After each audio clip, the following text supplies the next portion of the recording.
Man siam jong ang kaskursi yang amin tapilai halamar way ngas skill kumbang alaja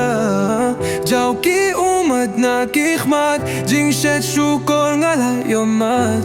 hang ne mar way malakam yet ngam nang tia nga shong na waiting kat ki umat bajau yaga dono jong ba pila pun sao Snginin kong pi ong ba pinom kilang am tip shu balay pij ngay no na nga Mintang ala tip ya ka jing shisha ba pila don shawe yang apim ya tu Tangki jingkin mau minta kin ya isa nga tip ba ya pi na jingin ngala du Min siem jong ang kaskusi yang aminta pila i halamar way nga syo kumbang alaja jau ki umat na kikhmat jing shet shukor ngala yomat ang ne mar way malakam yet ngam nang tia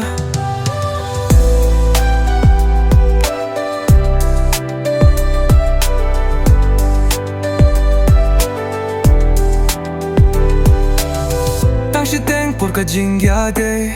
Tang shiteng por pi i marway Jingit ba shishang alat he man kasni Hindray pi ay no da kaway kalinti Kaming siem kat no kapang shisha Marway klem ma pingalong suda Kamin toy shuban kyun no ya pi Hindray gam la shuban klet ya pi Min siem jong akas gausi Yang amin ta pilay Halamar way ngas go kumbang alaja Jau ki umat na kikhmat Jing shet shukor ngala yomat Hang ne mar way malakam yet ngam nang tia